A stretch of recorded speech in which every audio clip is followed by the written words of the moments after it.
You're listening to the Play Therapy Podcast with Dr. Brenna Hicks, your source for centered and focused play therapy coaching. Hi, I'm Dr. Brenna Hicks, the Kid Counselor. This is the Play Therapy Podcast where you get a masterclass in child-centered play therapy and practical support and application for your work with children and their families. In today's episode, we are continuing in the Neutrality series, and this has been quite a topic, y'all. You have really been quite verbal about this on the collective and the coaching calls and emailing me. So I'm glad that this is so helpful, and I'm glad we're talking about this.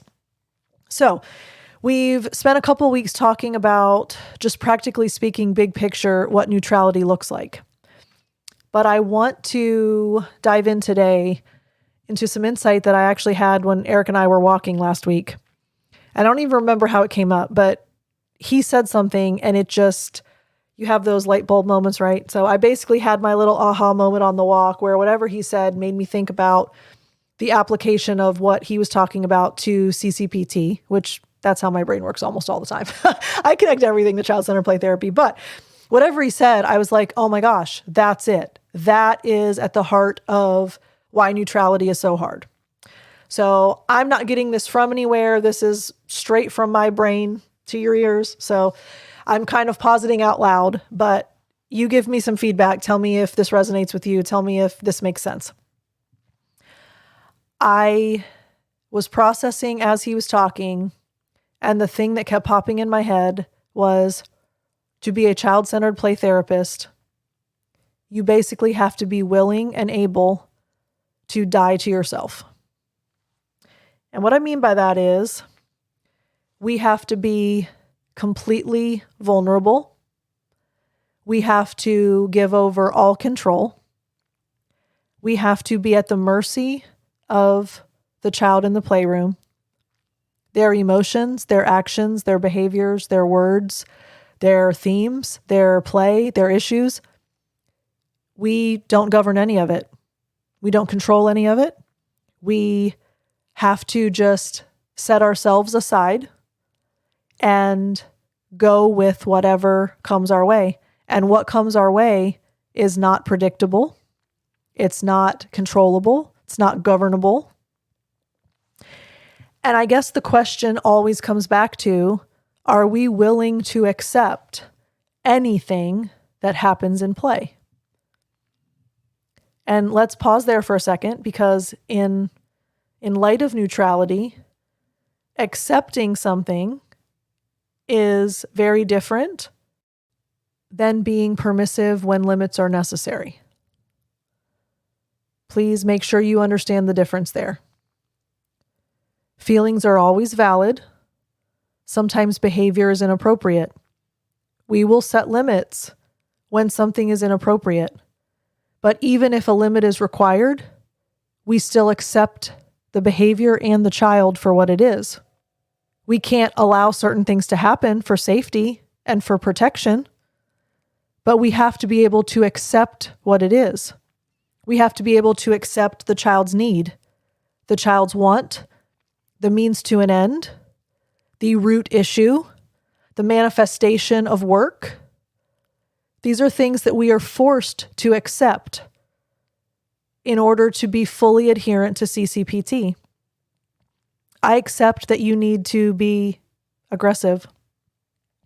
I accept that you need to make a mess. I accept that you need to cuss at me. I accept that you just made me bleed. I accept that you refuse to come into the playroom with me right now. I accept that you won't look or speak to me this session. You see where I'm going with this? We die to ourselves because self says, don't do that. Stop, talk, play, come in. I don't want to do a lobby session. I'm not okay with the fact that you just made me bleed. That's where our self is.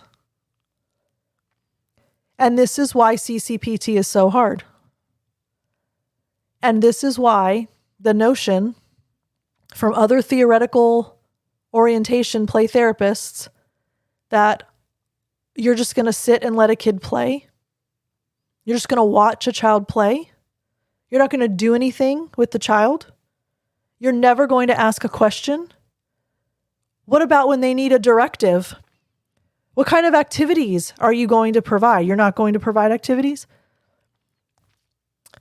The implied judgment in all of that all stems back to one thing. They can't die to self. And really, who wants to? I mean, most of you know I'm a Christian. That's a tenet of biblical goal. Die to self. It's hard. No one wants to not care about what's going on and what's in your best interest and how you feel and what you want to happen. That's hard. But it's what CCPT requires of us. Because for us to be neutral, we have to put ourselves aside and we have to just accept things the way that they unfold. Please hear me. That does not mean we don't set limits. It's not carte blanche, do whatever you want, and I'm completely permissive, and I'm just going to indulge every whim that you happen to have. I have to be safe. You have to be safe. The toys cannot be broken or damaged on purpose. If we're in violation of any of that, a limit is required. But you know what? I set limits when necessary, and I still accept whatever that circumstance is for what it is, and I still accept the child for whoever he or she is in that moment too. You're not wrong for making me bleed. You're not wrong for making a mess. You're not wrong for being angry. You're not wrong for feeling or doing or saying anything. That is neutrality. Do you see that there's no agenda? There's no self. Self is going to say the opposite. Self is going to say, kid, you need to knock it off. You're driving me nuts. Self is going to say, if you dump that entire bucket of Legos on the floor and it takes me 27 minutes to clean all of that up, except Jonathan. Jonathan, my friend, he loves to clean. He's just in his happy place when he cleans a messy room. Most of us, however, are internally going, don't you dare dump that entire bucket of Legos out and throw them all over the room. And I have to walk around and place all those individual little one nub net Lego bricks back in the container. Oh my gosh, perish the thought. Okay. Ourselves are going to be infuriated. Ourselves are going to be anxious. Ourselves are going to be saying, no, stop, do this, don't do that, talk, don't talk. But we have to die to self to do this. And here's where it all comes down to, in my opinion. As I said, this is just straight out of my brain, so I could just be speaking out of thin air. But when we don't give directives, it's because we're willing to sacrifice for the child's sake. An agenda, a worksheet, an activity, a directive, a conversational topic, a teaching point, an acrostic, a feelings wheel. I can keep going. I'm cringing, but I can keep going.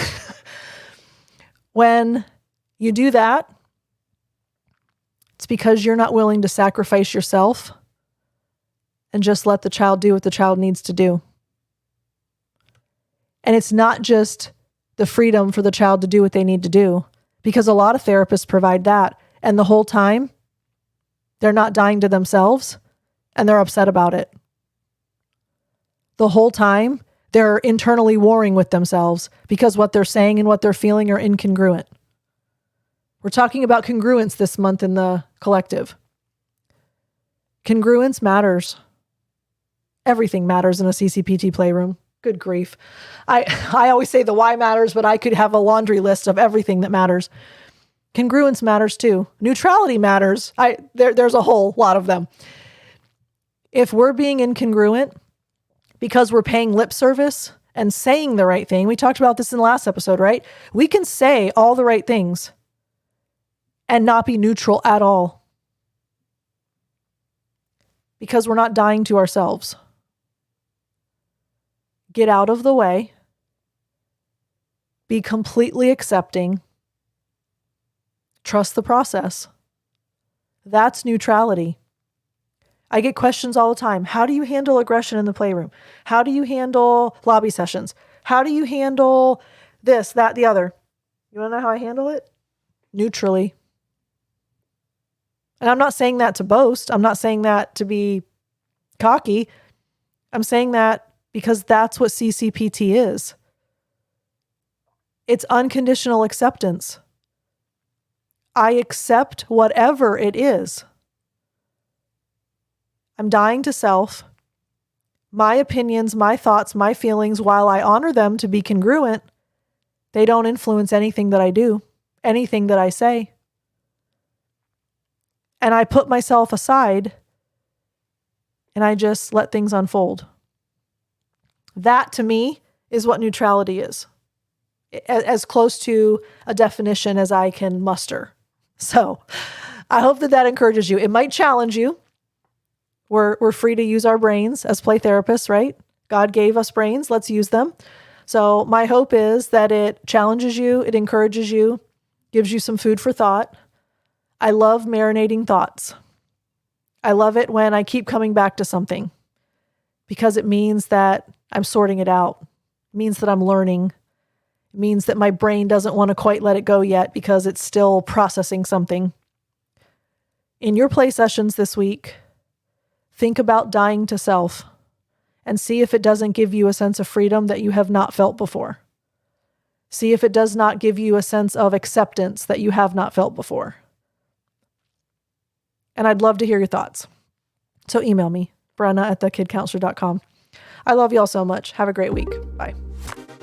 Thank you for listening to the Play Therapy Podcast with Dr. Brenna Hicks. For more episodes and resources, please go to www.playtherapypodcast.com.